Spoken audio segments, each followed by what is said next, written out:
My sister's kids spat on the cake I brought and said, "Grandma told us you're the family disgrace." My parents laughed while I stood there, holding the knife. I left without saying a word. An hour later, Mom texted, "You're no longer welcome in this family." I just replied, "Then move out of the condo I've been paying for." Within minutes, my brother called, screaming, "My name is Marcus. I'm 36 years old, and for most of my adult life, I've been the one my family called when they needed something. Not when they wanted to celebrate, not when they had good news to share, just when the bills piled up or the car broke down or someone needed a few $1,000s wired by Tuesday." I work in software development. I make good money, 6 figures for the past 8 years. My apartment is small, but mine. My car is paid off. I don't live extravagantly, but I'm comfortable. More than comfortable, really. I could afford more, but I've always believed in saving, in being responsible, in having a cushion for emergencies. My family has always known about my job, my salary, my stability. What they don't talk about is how I got there. They don't mention the scholarship I earned on my own, the internships I worked 3 summers in a row, the nights I stayed up learning new programming languages while my sister Emily slept in on weekends. They don't talk about any of that because it doesn't fit the story they prefer. In their version, Emily is the golden child. She's 33, married to a man named Derek who sells insurance, and they have 2 kids, Olivia, who's 9, and Mason, who's 7. My parents, Linda and Robert, live with Emily and her family in a 3-bedroom condo on the east side of town. It's a nice place. Granite countertops, updated appliances, a small balcony overlooking a park. They've lived there for 6 years. What my family doesn't talk about at gatherings, what they've never acknowledged out loud, is that I'm the one paying the mortgage on that condo. Every month, like clockwork, the payment comes out of my account. Property taxes, HOA fees, repairs when the dishwasher broke last year, all of it. I set up the auto transfer after my father had a health scare when I was 30. He needed surgery, and they had no savings. I paid for the procedure, the recovery, the time off work. When he recovered, my mother sat me down and explained they were behind on rent at their apartment. She cried. She said they'd be evicted within a month. I told her I'd help them get into something stable, somewhere they could stay long-term without worrying. So I bought the condo, put it in my name, told them not to stress about the payments, that I'd handle it. They moved in with Emily, who was pregnant with Mason at the time, and everyone settled in. I thought it would bring relief, maybe gratitude. What it brought was silence. They never mentioned it again. Not at birthdays, not at holidays, not when I showed up for Sunday dinners. Instead, I became invisible, the guy who showed up when called, who transferred money without asking too many questions, who never made a scene or asked for credit. My parents gushed over Emily's kids, displayed their artwork on the fridge, threw elaborate birthday parties for them every year. My birthday usually got a text message, sometimes a card a week late. I told myself it didn't matter. Family is family. You help because it's the right thing to do, not because you need applause. But over the years, something began to shift inside me. A weight I didn't know I was carrying started to feel heavier. I'd watch them laugh at the dinner table, watch my mother reach over to fix Mason's collar or praise Olivia's dance recital photos, and I'd feel like I was looking through glass at a life I wasn't really part of.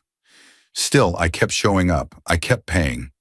I told myself that one day they'd see it, that one day they'd realize what I'd done for them, and things would change. I thought that's what family did. You sacrifice. You wait, you hope. I didn't know that hope had an expiration date, or that mine was about to run out on a Sunday afternoon in October, standing in a living room I'd been paying for, holding a knife over a cake nobody wanted. I'd picked up the cake on my way over. Nothing fancy, just a chocolate layer cake from the bakery near my apartment. It was my mother's favorite, the same one she used to get for special occasions when I was a kid. I thought maybe bringing it would earn me a smile, a moment where she looked at me the way she looked at Emily's kids when they handed her crayon drawings. When I walked in, the living room was full.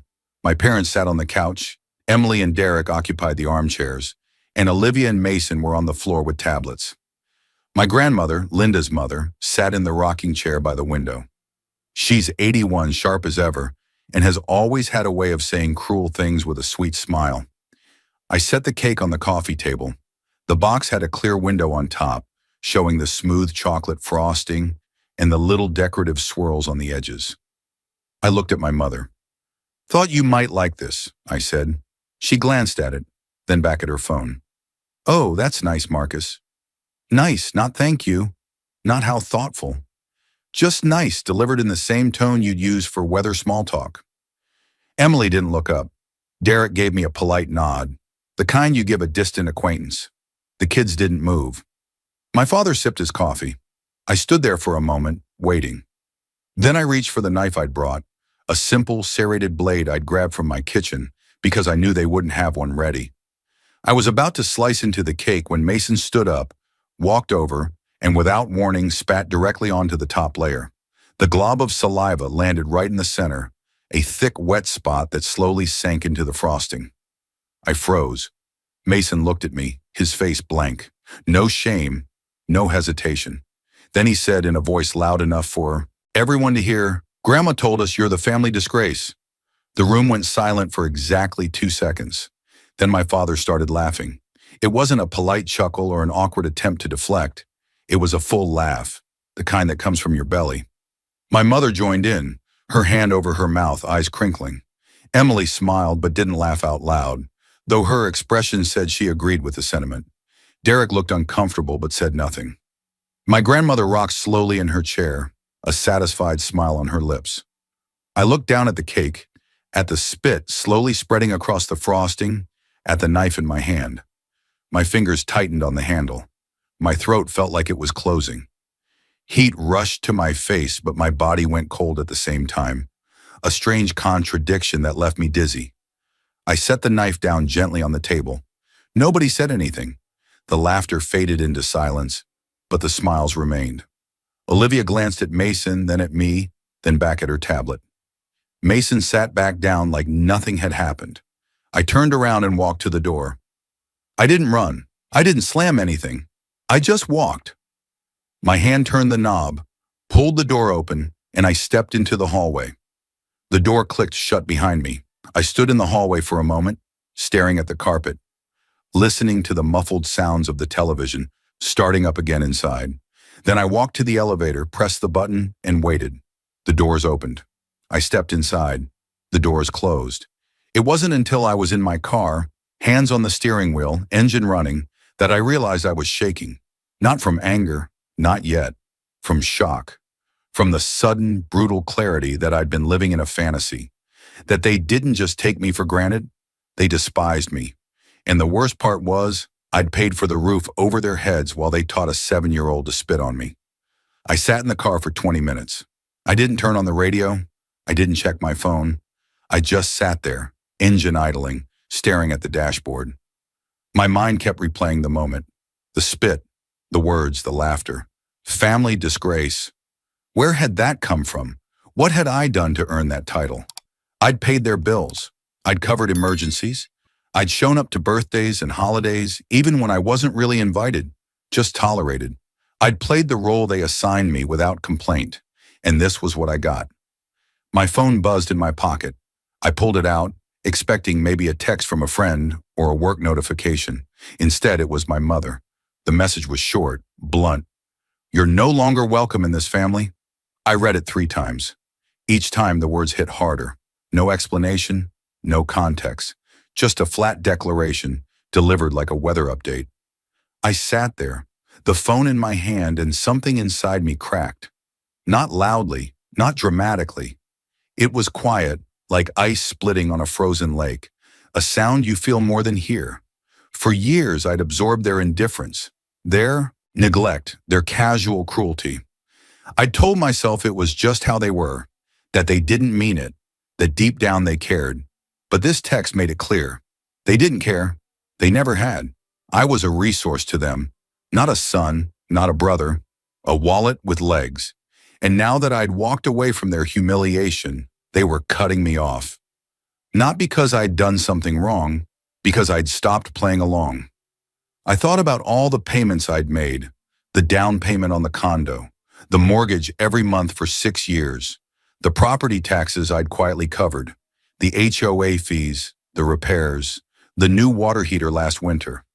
I'd spent hundreds of thousands of dollars keeping them comfortable, keeping them stable, and they'd never once said thank you. They'd called me a disgrace. I looked at my phone again, at my mother's message, and I felt something I hadn't felt in years. Clarity. Cold, sharp, unshakable clarity. They wanted me out of the family? Fine. But they didn't get to keep the life I'd built for them while they did it. I opened my banking app. My hands were steady now. The shaking had stopped. I scrolled to the auto transfer for the condo mortgage, the one I'd set up 6 years ago and never touched. I tapped the screen, navigated to the payment settings, and paused. I thought about calling them first, explaining, giving them a chance to take it back. But the image of Mason spitting on the cake, of my father laughing, of my mother's text, stopped me. They'd made their choice. I canceled the transfer. Then I typed a reply to my mother's text. 4 sentences, simple, direct. Then move out of the condo I've been paying for. I hit send. The message delivered instantly. I set the phone on the passenger seat, put the car in drive, and pulled out of the parking lot. Behind me in that condo, my family was about to realize something important. They just kicked out the only person keeping their world from collapsing. That night, I sat on my couch with a glass of whiskey I didn't really want and thought about how I'd gotten here. Not just today, but years ago, decades ago, back when I was still trying to earn their approval. I was the older sibling, but somehow Emily was always the favorite. It started when we were kids. She was bubbly, outgoing, the kind of child who made adults smile just by being in the room. I was quiet, bookish, more interested in computers than people. My parents didn't know what to do with me. When I got into a good college on a full scholarship, my father shrugged and said it was expected. When Emily got into a state school with mediocre grades, they threw a party. When I graduated with honors and landed a job at a tech firm in the city, my mother said it was nice but warned me not to get arrogant. When Emily got engaged to Derek, they paid for a wedding that cost more than I'd made in a year at the time. I told myself it didn't matter. Success was its own reward. I didn't need their validation, but deep down I wanted it. I wanted them to look at me the way they looked at her. I wanted them to brag about me to their friends, to call me just to talk, to ask how I was doing without needing money first. So when my father got sick, I saw it as a chance to prove I was valuable, that I could take care of them, that I was someone worth keeping around. I paid for everything without hesitation. I thought that if I did enough, gave enough, sacrificed enough, they'd finally see me. They didn't. Instead, they adjusted. They got used to my support, came to expect it, and eventually stopped acknowledging it entirely. The condo wasn't a gift in their eyes. It was just where they lived. The mortgage wasn't my responsibility. It was just something that got paid. And when I wasn't useful, when I wasn't writing checks or fixing problems, I was invisible. I thought about my grandmother sitting in that rocking chair, smiling as Mason repeated her words. She'd always been cold to me, but I'd assumed it was just her personality, that she was hard on everyone. Now I realized she'd poisoned my niece and nephew against me, fed them a narrative where I was the villain. Why? What had I done? I pulled out my laptop and opened my banking records. I wanted to see the numbers, to quantify what I'd given. Mortgage payments, property taxes, insurance, repairs, emergency loans I'd never asked to be repaid. The total was staggering. Over 6 years, I'd spent close to $400,000 keeping them afloat. $400,000, and I was the disgrace. I closed the laptop and finished the whiskey. Tomorrow, they'd wake up and realize the auto transfer hadn't gone through. The mortgage payment would bounce. They'd panic. They'd call. And for the first time in my life, I wasn't going to answer. I woke up to 14 missed calls, all from family, none from my mother. She'd handed the crisis to someone else. The first voicemail was from Emily, her voice tight and clipped. "Marcus, call me back, now." The second was from Derek. "Hey man, we need to talk. It's important." The third was from my father. "Son, your mother says there was a misunderstanding yesterday. Call us." I deleted all of them without listening to the rest. At work, I kept my phone on silent and focused on code. My team lead stopped by mid-morning to ask if I was okay. I told him I was fine, just dealing with some family stuff. He nodded and moved on. Nobody pressed. Around noon, my phone buzzed with a text from Emily. "The mortgage didn't go through. What's going on?" I stared at the message. Part of me wanted to explain, to lay out 6 years of payments and silence and invisible labor. The other part knew it wouldn't matter. They'd twist it, make me the villain, find a way to blame me for their situation. I typed back, "I canceled it." Her response came within seconds. "Why?" "Ask Mom," I wrote, then put the phone back in my pocket. 20 minutes later, my brother called. I have a younger brother, Nathan, who's 29 and lives 2 states away. He's always been neutral in family conflicts, the type to avoid drama. Hearing from him was unusual. I answered, "Hey." His voice was sharp. "What the hell did you do?" I leaned back in my chair, staring at the ceiling. "What did they tell you?" "They said you cut them off, that you're refusing to pay the mortgage because of some argument." "Did they tell you what the argument was about?" I asked. Silence. Then quieter. "No." I told him. The cake, the spit, the laughter, Mason's words, my mother's text. When I finished, Nathan didn't respond right away. Finally, he said, "They told me you overreacted, that you left because Mom asked you to contribute more." I laughed. It came out bitter. "Contribute more?" "Nate, I've been paying their mortgage for 6 years.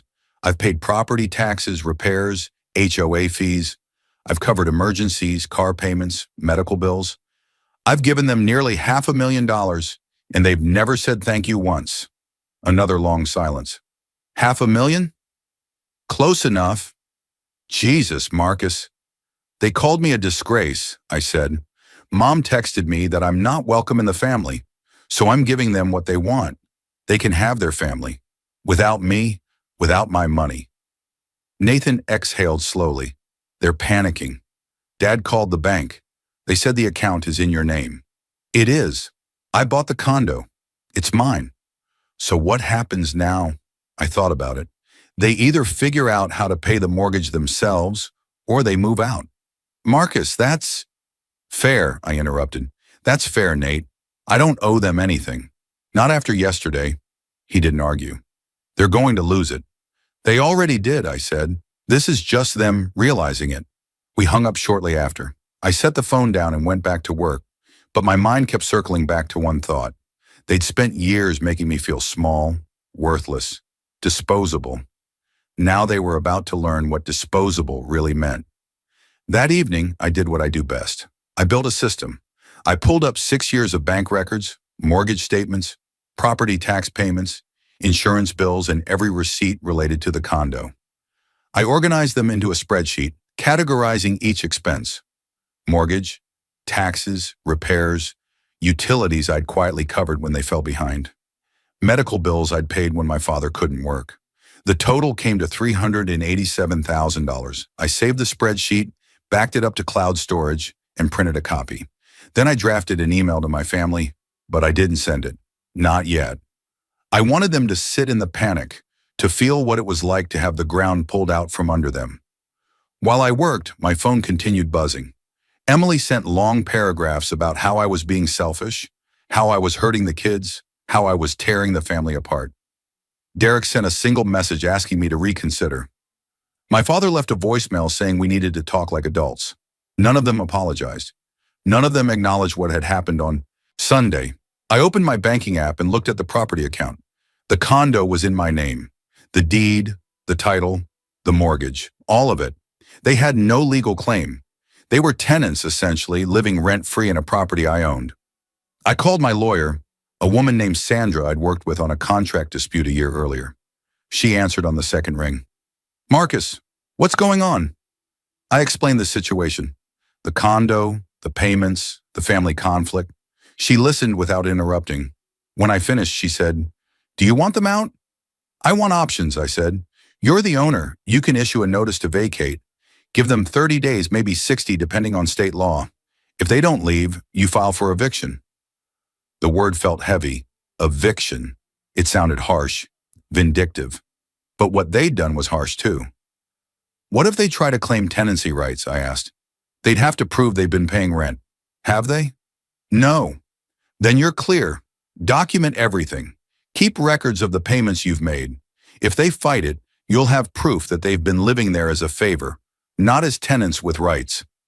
I thanked her and hung up. Then I drafted a formal notice. I didn't use emotional language or accusations. I kept it clean, legal, factual. This is to inform you that I am terminating your occupancy of the property located at address. You have 60 days from the date of this notice to vacate the premises. Failure to do so will result in legal action.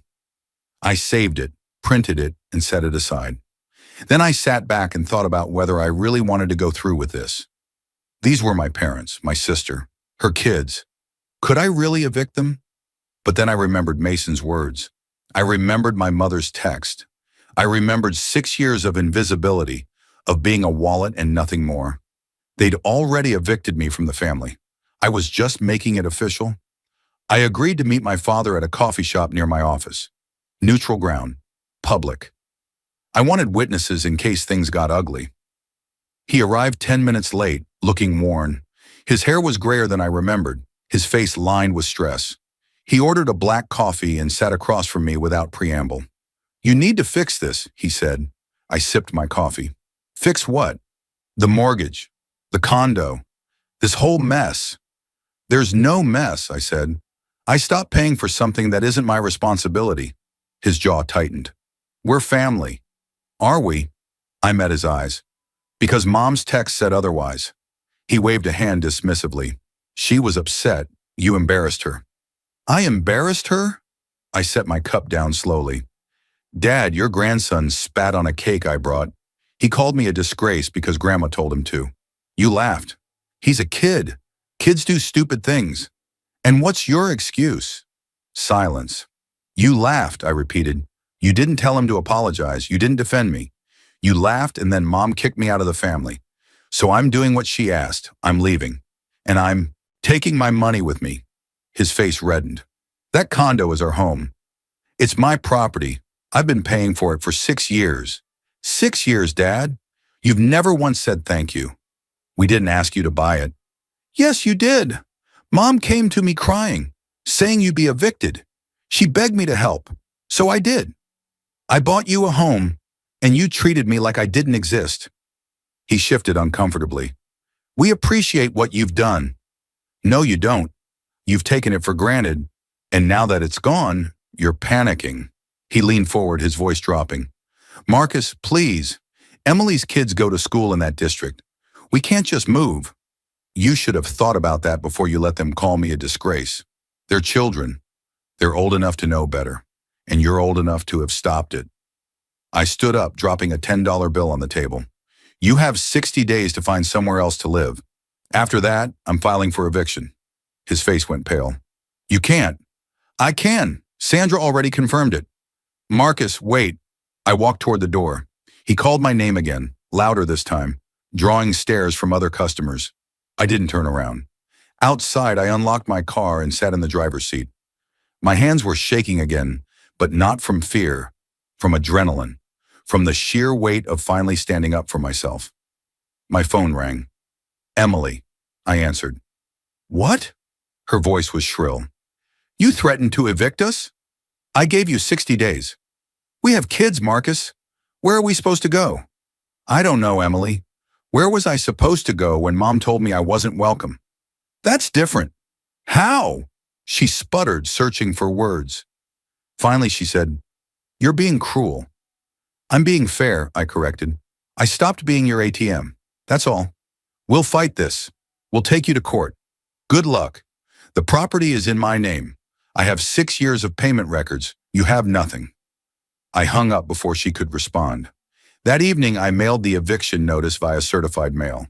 Then I changed my phone number and emailed my family the new one with a single line. Use this only for emergencies. They didn't have any emergencies. Not real ones anyway. They moved out before the 60 days were up. I heard through Nathan that they'd found a rental across town. Smaller, cheaper. Emily had to pull the kids from their school. My parents struggled with the downsizing. My grandmother moved in with a cousin. Nathan also told me that the family narrative had shifted. Now I was the villain who abandoned them, the selfish son who turned his back. Some extended relatives believed it. Others didn't. A few reached out to me quietly, saying they'd heard what really happened, that they didn't blame me. I thanked them but kept my distance. The condo sold within a month of listing it. I cleared a decent profit, enough to cover what I'd lost over the years, and then some. I donated a portion to a charity that supports kids in foster care, kids who actually have no family. The rest I kept, putting it into retirement accounts and investments. I moved to a bigger apartment, one with a view of the river. I adopted a dog, a rescue named Charlie. I started going to therapy, unpacking years of feeling invisible. My therapist said I'd been conditioned to equate love with utility, that I'd spent my life trying to earn affection that should have been given freely. She was right. About 4 months after the eviction, my mother tried to reach out. She sent an email, not a text. It was long, full of apologies and explanations. She said she'd been wrong, that she'd let my grandmother poison her view of me, that she regretted what happened. She didn't mention the money. I read the email twice, then archived it without responding. Maybe one day I'd be ready to talk. Maybe not. Either way, I didn't owe her forgiveness on her timeline. Emily sent a message too, shorter, less apologetic. She said the kids missed me. I didn't believe her. My father never reached out. Nathan said he was too proud. As for me, I found a strange kind of peace. I stopped waiting for their approval. I stopped measuring my worth by their acknowledgement. I built a life that didn't revolve around their needs or their crises. I made new friends. I traveled. I worked on projects I cared about. I learned to say no without guilt.